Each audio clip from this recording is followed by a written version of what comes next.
தீப திருவிழாவை ஒட்டி திருவண்ணாமலை அண்ணாமலையார் சன்னதியில் அதிகாலை 3:40 மணிக்கு பரணி தீபம் ஏற்றப்பட்டது. மழையையும் பொருட்படுத்தாமல் நீண்ட வரிசையில் காத்திருந்து பக்தர்கள் சுவாமி தரிசனம் செய்தனர்.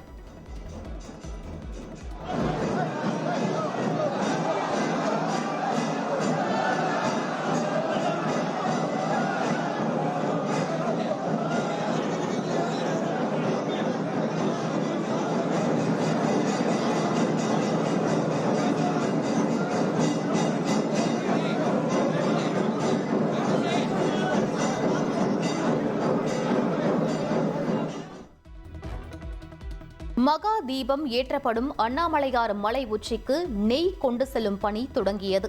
2668 அடி உயர மலை உச்சியில் தீபம் ஏற்றப்பட உள்ள நிலையில் மலை ஏற பக்தர்களுக்கு தடை விதிக்கப்பட்டுள்ளது. கார்த்திகை தீப திருவிழாவை முன்னிட்டு திருவண்ணாமலை மலை உச்சியில் இன்று மகா தீபம் ஏற்றப்படுகிறது. இன்று மாலை 4 மணி முதல் தந்தி டிவியில் நேரடி ஒளிபரப்பில் காணலாம்.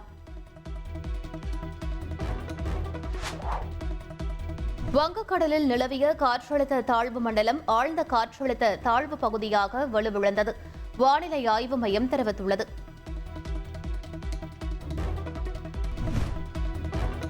சேலம், நாமக்கல், திருப்பூர், தேனி உள்ளிட்ட மாவட்டங்களுக்கு இன்று கனமழை எச்சரிக்கை விடுக்கப்பட்டுள்ளது. திண்டுக்கல், தென்காசி, நெல்லை, கன்னியாகுமரி ஆகிய மாவட்டங்களிலும் கனமழை பெய்ய வாய்ப்பிருப்பதாக தெரிவிக்கப்பட்டுள்ளது. சென்னை மற்றும் புறநகர் பகுதிகளில் 3வது நாளாக மழை தொடர்கிறது.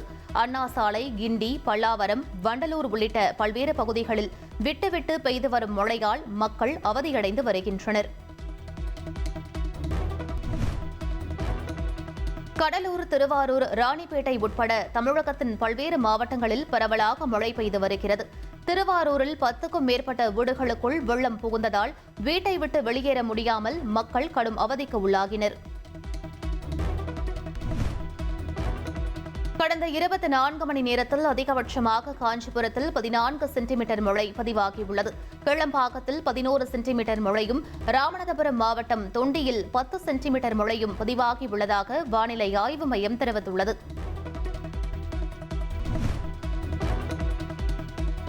சென்னை திருவள்ளூரில் தொடரும் மழையால் செம்பரம்பாக்கம், புழல், பூண்டி ஏரிகளிலிருந்து உபரி நீர் திறக்கப்பட்டுள்ளது. உபரி நீர் கால்வாய் அருகே வசிக்கும் மக்களுக்கு வெள்ள அபாய எச்சரிக்கை விடுக்கப்பட்டுள்ளது.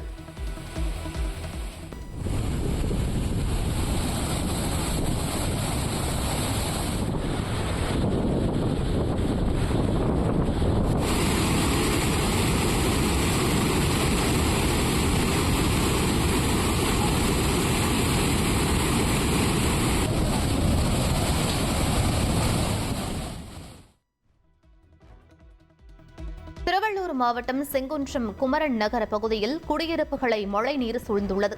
வெள்ளத்தில் சிக்கியிருந்த 2 குடும்பங்களைச் சேர்ந்த 9 பேரை தீயணைப்பு வீரர்கள் ரப்பர் படகு மூலம் மீட்டனர்.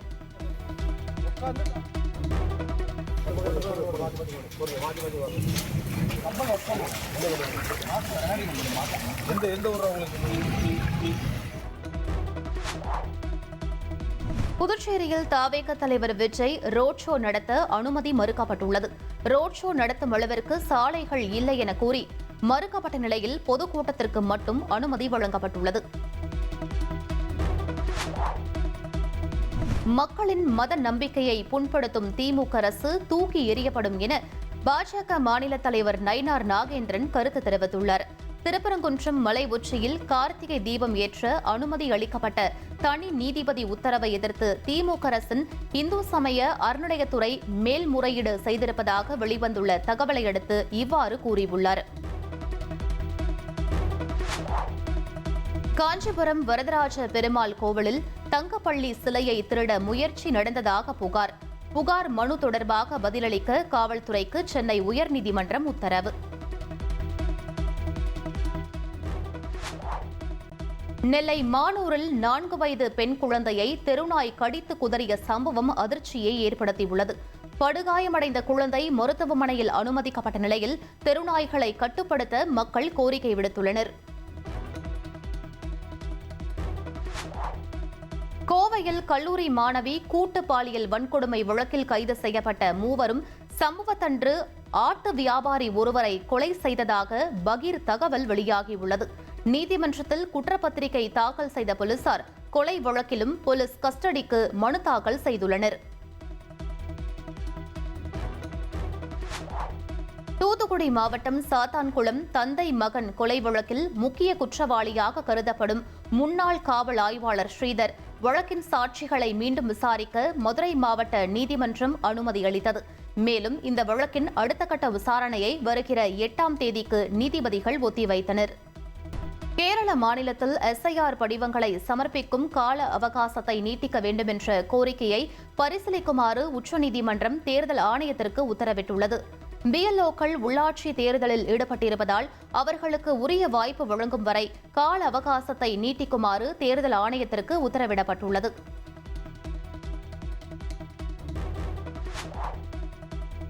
செல்போனில் சஞ்சார் சாதி செயலி கட்டாயமல்ல என்று மத்திய தகவல் தொடர்புத்துறை அமைச்சர் ஜோதிராதித்ய சிந்தியா விளக்கமளித்துள்ளார்.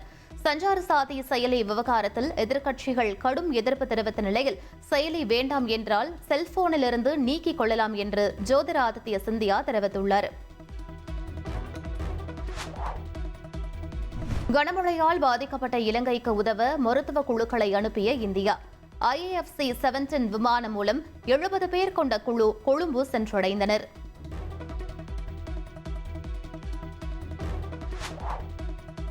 இந்தியாவில் அடுத்த ஆண்டு ஏப்ரல் மாதம் முதற்கட்ட மக்கள் தொகை கணக்கெடுப்பு பணி தொடங்கும் என நாடாளுமன்றத்தில் தெரிவிக்கப்பட்டுள்ளது.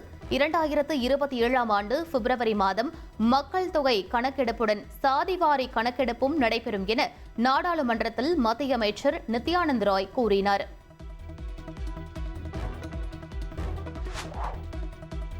சபரிமலை செல்லும் ஐயப்ப பக்தர்கள் ரயில் அல்லது ரயில் நிலைய வளாகத்திற்குள் கற்பூரம் ஏற்ற தெற்கு ரயில்வே தடை விதித்துள்ளது. மீறினால் ரயில்வே சட்ட விதிகளின் கீழ் தண்டனைகளை எதிர்கொள்ள நேரிடும் என்று எச்சரிக்கை விடுக்கப்பட்டுள்ளது.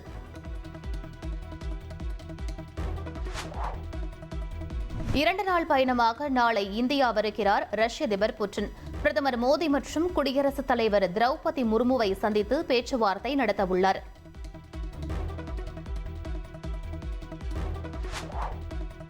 மணிக்கு 800 கிலோமீட்டர் வேகத்தில் செல்லும் போர் விமானத்திலிருந்து பைலட் வெளியேறும் சீட் எஜெக்டர் சோதனையை சண்டிகரில் DRDO வெற்றிகரமாக நடத்தியுள்ளது.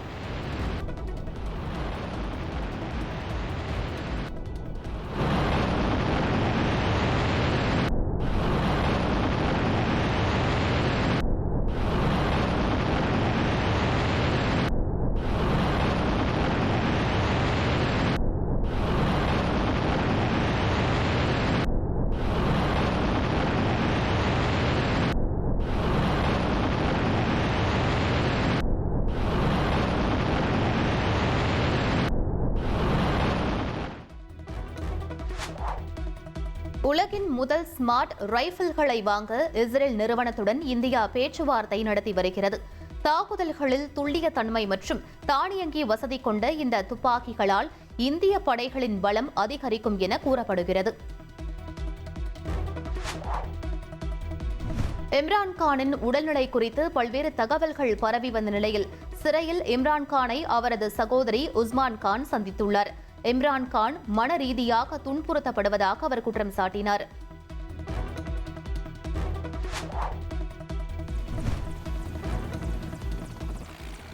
பெருவின் உகையாலி ஆற்றில் 2 படகுகள் கவிழ்ந்ததில் 13 பேர் உயிரிழந்தனர். 20க்கும் மேற்பட்டோர் மீட்கப்பட்டு மருத்துவமனையில் சேர்க்கப்பட்டுள்ளனர். இந்தியா தென்னாப்பிரிக்கா இடையேயான 2வது ஒருநாள் போட்டி சத்தீஸ்கர் மாநிலம் ராய்ப்பூரில் இன்று மதியம் 1:30 மணிக்கு தொடங்குகிறது. தொடரை கைப்பற்றும் முனைப்பில் இந்தியா களம் இறங்குகிறது. இந்தியாவில் 811 பேருக்கு ஒரு மருத்துவர் இருப்பதாக மருத்துவர் மக்கள் தொகை குறித்து சுகாதார அமைச்சகம் நாடாளுமன்றத்தில் பதிலளித்துள்ளது. மேலும் நாட்டில் மருத்துவக் கல்லூரிகள், இளங்கலை மற்றும் முதுகலை மருத்துவ இடங்கள் எண்ணிக்கையில் குறிப்பிடத்தக்க அதிகரிப்பு ஏற்பட்டிருப்பதாகவும் சுகாதாரத்துறை அமைச்சர் JP நட்டா தெரிவித்துள்ளார்.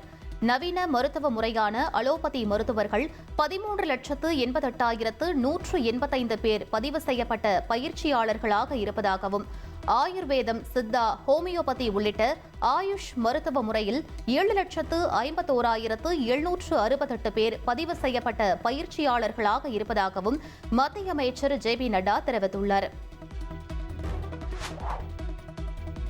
ரோஹிங்கியாக்களை அகதிகளாக இந்திய அரசு அறிவித்துள்ளதா என்று உச்சநீதிமன்றம் கேள்வி எழுப்பியுள்ளது.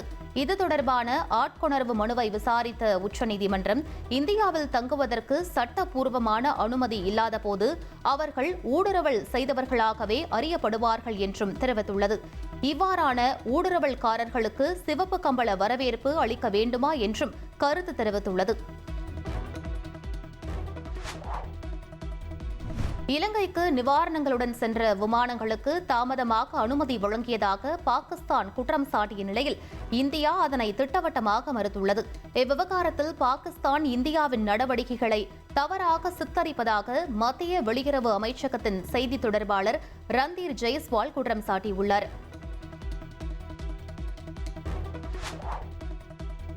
பீகார் சட்டமன்ற தேர்தலில் ஐக்கிய ஜனதா தளத்தைச் சேர்ந்த பெண் எம்எல்ஏ ஆன விபா தேவி தனது பதவி பிரமாணத்தை வாசிக்க முடியாமல் திணறிய வீடியோ இணையத்தில் வைரலாகி வருகிறது.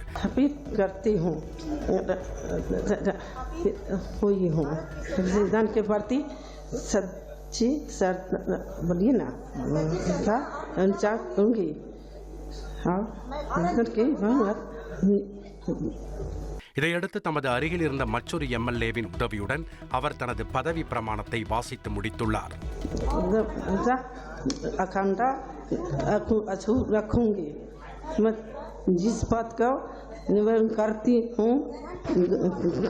करने वाली हूँ उसके कर्तव्य का श्रद्धापूर्वक निर्वहन करूँगी. धन्यवाद. டிட்வா புயலில் பாதிக்கப்பட்ட இலங்கைக்கு உதவ ஆபரேஷன் சாகர் பந்து நடவடிக்கையில் இந்திய ராணுவம் மீட்பு படையை அனுப்பியிருப்பதாக தெரிவிக்கப்பட்டுள்ளது. சத்ருஜித் படைப்பிரிவின் இந்த குழு பாதிக்கப்பட்ட குடும்பங்களுக்கு நிவாரணம் உள்ளிட்டவையை வழங்கியும் ஆபத்தில் உள்ளவர்களை மீட்க இருப்பதாக தெரிவிக்கப்பட்டுள்ளது. ரஷ்யாவிலிருந்து ஜார்ஜியாவுக்கு சூரியகாந்தி எண்ணெயை ஏற்றி சென்ற ரஷ்ய கொடியுடன் கூடிய டேங்கர் கப்பல் துருக்கிய கடற்கரையில் தாக்கப்பட்ட சம்பவம் பரபரப்பை ஏற்படுத்தியுள்ளது. துருக்கி கடற்கரையிலிருந்து 80 மைல் தொலைவில் கப்பல் தாக்குதலுக்கு உள்ளானதாகவும் உள்ளிருந்த 13 பணியாளர்கள் காயமின்றி தப்பியதாகவும் தெரிவிக்கப்பட்டுள்ளது. கருங்கடலில் வணிக கப்பல்கள் மீதான தாக்குதல்கள் ஏற்றுக்கொள்ள முடியாதவை என்று துருக்கிய அதிபர் தாயிப் எர்டோகன் எச்சரிக்கை விடுத்துள்ளார். ரஷ்யா மற்றும் யுக்ரைனுடன் கடல் எல்லைகளை பகிர்ந்து கொள்ளும் கருங்கடலில் கடல்வழி பாதுகாப்பு உறுதி செய்யப்பட வேண்டும் என்றும் துருக்கி கோரியுள்ளது. பல்கேரிய தலைநகர் சோஃபியா உள்ளிட்ட பல நகரங்களில் ஆயிரக்கணக்கானோர் மிகப்பெரிய போராட்டத்தை நடத்தினர். ஜனவரி 1ஆம் தேதி பல்கேரியா தங்கள் நாட்டு நாணயமான பல்கேரியன் லெவ்வை விடுத்து ஐரோப்பிய ஒன்றியம் பயன்படுத்தும் யூரோவை பயன்படுத்த உள்ளது. இதையடுத்து அந்நாட்டு அரசு புதிய பட்ஜெட்டையும் யூரோவிலேயே வெளியிட்ட நிலையில் பல்கேரிய மக்கள் கொந்தளித்தனர். போராட்டத்தின் போது சிலர் கற்கள், பாட்டில்கள், பட்டாசுகளை வீசினர். இதனால் போராட்டக்காரர்கள் மற்றும் போலீசாரிடையே தள்ளுமுள்ளு ஏற்பட்டது.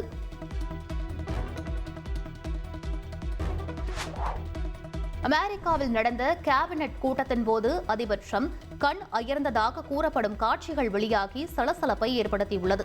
இதுகுறித்து கருத்து தெரிவித்த வெள்ளை மாளிகை செய்தி தொடர்பாளர் கெரோலின் லேவிட், 3 மணி நேரம் நடந்த அமைச்சரவை கூட்டத்தில் அதிபர் ட்ரம்ப் கவனமாக கேட்டுக் கொண்டிருந்ததாக தெரிவித்துள்ளார். கரீபியன் பகுதியில் பதற்றம் அதிகரித்து வரும் நிலையில் அமெரிக்காவும் பனாமாவும் இணைந்து கூட்டு ராணுவ பயிற்சியில் ஈடுபட்டன. வெனிசுலாவுக்கு அச்சுறுத்தல் ஏற்படுத்தும் வகையிலும் போதைப்பொருள் கடத்தலை தடுக்கவும் பனாமா பாதுகாப்பு படையினரிடையே ஒருங்கிணைப்பை மேம்படுத்த இந்த பயிற்சி மேற்கொள்ளப்பட்டதாக கூறப்படுகிறது.